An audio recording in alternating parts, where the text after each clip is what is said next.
Welcome to Think Smart with TMFG, the weekly podcast covering the financial topics that are newsworthy and relevant to everyday Canadians. Hosted by Senior Financial Advisor Mike Connon of the McClellan Financial Group of CI Asante Wealth Management Limited, here is today's episode.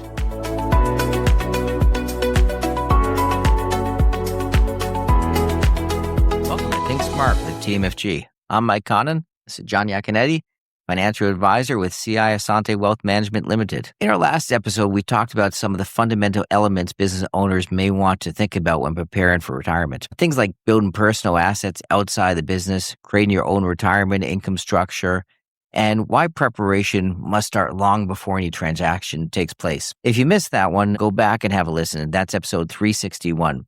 Because today we're building on directly from that conversation. Yeah. So today we want to continue the conversation and talk about what it takes to get a business ready for a successful sale and what can hurt the value of a business even when the owner thinks everything is in good shape. So Mike, I'm curious, when you're sitting across from a business owner who's been running the same operation for 20 or 30 years and they tell you what they think the business is worth, how often does that number match what a buyer would actually be willing to pay? It used to be more further off than now. Mm-hmm. I find the one good thing is there's a lot of businesses of the trade. So there's a lot of examples you can pull together. Mm-hmm. So they're beginning to get a lot closer because they're going to be multiples of what we call EBITDA, or sometimes they're multiples of earnings. Every business has a different way they're going to trade. But I find because there's a lot more going on, people are a lot more aware of what's going on around them. So it's getting better. It used to be horrible, but it's getting better. And the accountants are helping out too. So people are involved in their accountants. And again, as they see businesses like that going, they sort of set a precedence out there. And, 20 years ago, the precedence, no one knew what a business was sold for. Mm-hmm. It's almost become public information now. So people can get a good idea what businesses are worth. Your main point, I guess, that kind of really stuck with me is how you can hurt your own business's valuation. And you mentioned, the more hands-on or more that the owner takes part in what goes on in the day-to-day operations really impacts how much you're able to sell, I guess, that company for. You mentioned, for example, people that mix personal and business expenses, that can kind of really eat into what the company numbers look like. And that could, once you start blending your personal and business life, that does impact the sale and the valuation of the business. So maybe talk about that a little bit and how that shows up for when a buyer's looking to buy a property. So I think you have to think of it this way. So John, if you have a business, right, Mm-hmm. and you have a whole business going and you're working 70 hours a week to 80 hours a week and you're killing yourself working and you're just dying, there's good cash flows in everything, but you have to sell because it's so much exhaustion, Mm-hmm. right? And if I'm the buyer, I don't want to become you. Yeah. I want your cash flows, Yeah. right? I want the money you're making. I don't want your life. Right? Exactly. And this is the mix-up that happens when people go in and they have this business and they think, wow, it's a good, successful business. If someone's working that much and their whole life is devoted to business, people want to buy cash flow. A lot of people don't want to buy businesses. They want to buy the cash flow of the business. And I guess there's a real trick in to separate the cash flow from the business from the operation of the business. Mm-hmm. And successful businesses happen when the cash flow and the operations are separated. So someone may want to invest in your business, but they don't want to become yourself. That's a very good point. And a lot of businesses are going to be structured a lot differently as well. And primarily, you touched on it, but you're trying to buy the revenues in which the business is generating. Maybe touch on how customer concentration can really impact the sale of a business. Maybe having 2 or 3 or 4 big clients and not much else after that. Yeah, well, it's nice from a management point of view, having a few clients that you can really take care of.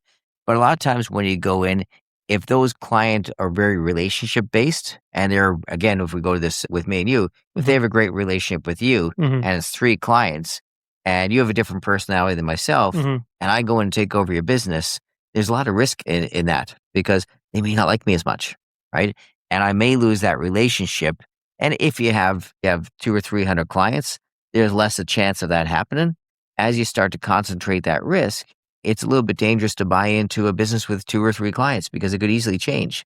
And I find too, when people go through these changes in business, it's usually a time when their customers reevaluate if they want to continue with that business or look at someone that may fill in that position.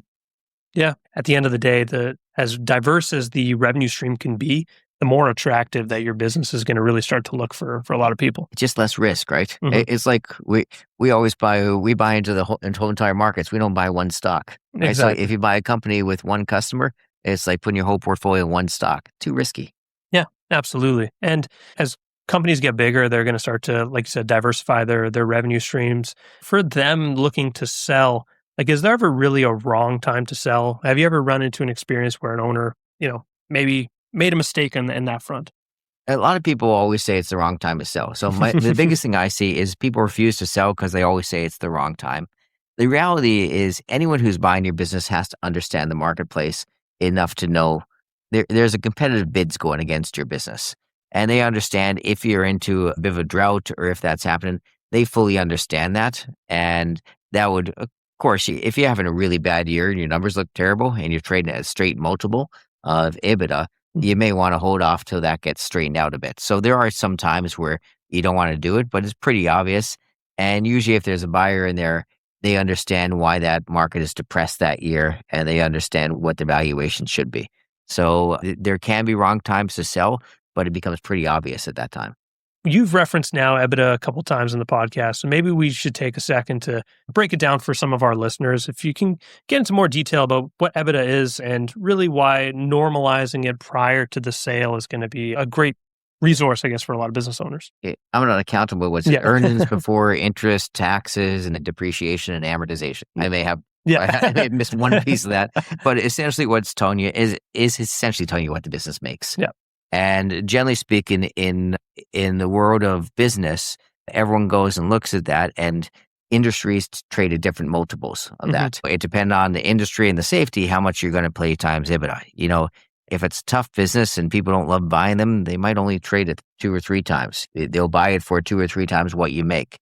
If you get into very advanced businesses that have very good cash flows that are consistent, and the person who's selling it doesn't have to be much involved in the management, and they have a full management team on, you're just buying it for cash flow, yeah, people can pay 10 to 11 times EBITDA. In a company, $1 million of profit isn't the same in maybe a labor-intensive construction company than it is in a IT company with a lot of little overhead, right? Yeah. Many people are buying your business as an investment, and Mhm. you got to remember that. Same as when I buy a stock, I have an expected rate of return. Mhm. They want your expected rate of return, and they want the company to continue without you.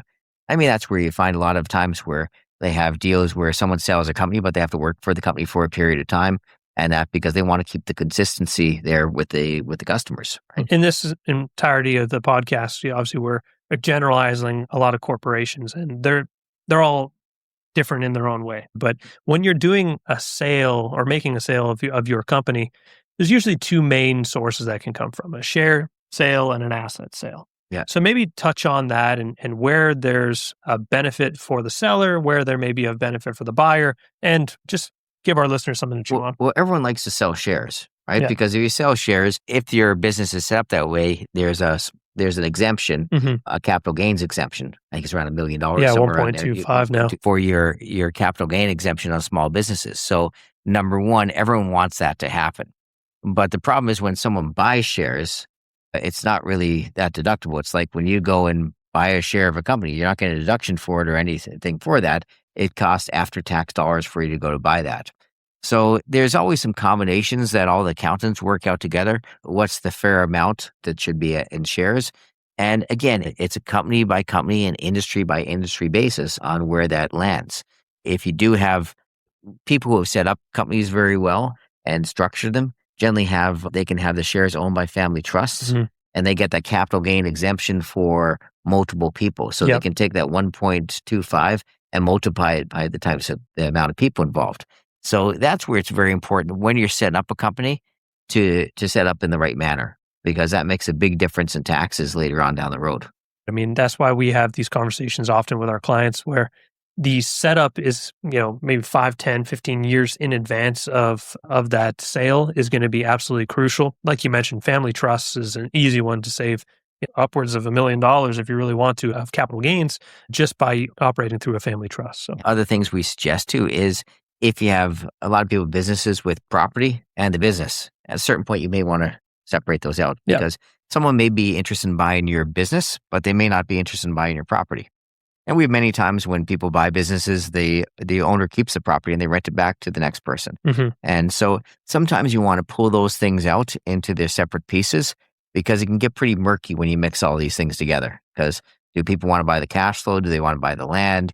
And it's hard to figure the valuation because if you mix that stuff all together, what's worth what, right? Yeah. And that's where it comes from a seller's perspective, making an asset sale. It's not the best option for a buyer. It might be a little bit more attractive because then you can pick and choose, I want to buy this piece of property, this piece of land, and be a little bit more piecework with it.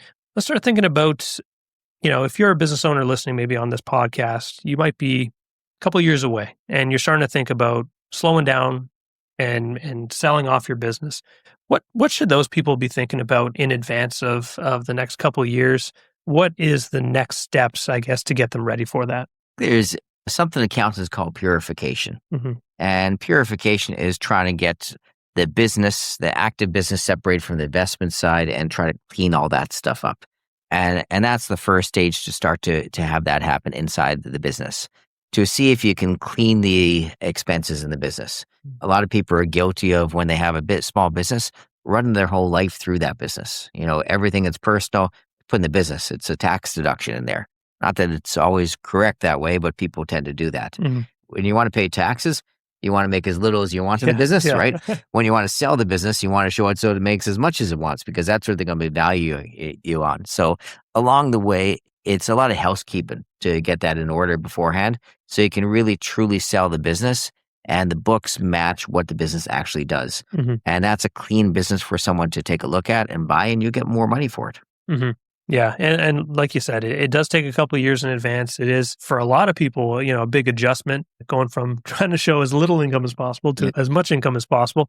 But it's what needs to be done in advance of the sale. And if you're listening and you're a couple of years out, it might be time to have that conversation with your accountant. But, a lot of our listeners and even some of our clients, we get the question now of a business sale, and primarily through family succession. And trying to keep the business within the family. Estate freezes are involved. And, again, that's where you need to talk to professionals well ahead of time, because an estate freeze is a wonderful tool. And it makes that transition period where you can actually go and freeze the values of your shares where they are. And you can still keep control of the company, and then have the kids, the future growth, go on the kids' side of things, where you're not going to be triggering those gains. Yeah, I agree. In a perfect world, if you have one or two children and they both want to equally get involved in the business, it's at least a little bit more simple. Things get a little bit more complicated. I almost compare it to even like a cottage. If you're going to pass on a cottage and one kid wants to be involved and the others don't, that's when things start to become a little bit more difficult. But there's other tools that you can utilize to kind of equalize the estate and equalize what you're able to pass on, even through a business as well. Insurance could become a good option also to kind of equalize the value of what you're passing on to some of your children, maybe not to all. So there's a lot of things to keep in mind there. But to your point, Mike, speaking with a professional absolutely is the first step in starting to map out what that may look like for you and your family. So today we built a conversation from episode 361 and went deeper into what it takes to get a business ready for a successful sale. We talked about what buyers are really looking at when they assess value, beyond just the financials, and some of the things that can hurt valuations, even when a business looks healthy on the surface. And what ties us all back to episode 361 is that these things take time to fix. So you can't clean up the books, reduce your customer concentration, document all your systems, and reduce owner dependency in like a year. That's not going to happen, right? This is a multi-year process, and the earlier you start, the more options you're going to have. So if you've missed episode 361, go back and have a listen. We covered the retirement planning foundation that sets all this up. And if you're a business owner who's starting to think seriously about what a transition could look like, reach out to us. We'd be happy to walk through it all with you.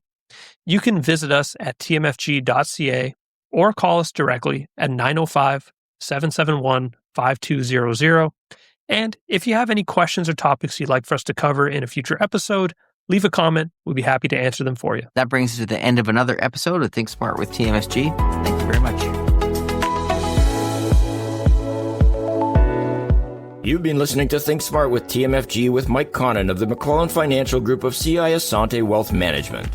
Don't forget to subscribe to Podbean, Apple Podcasts, Spotify, or YouTube Music, and leave us a review. For more insights and resources, visit tmfg.ca or follow the link in the episode description.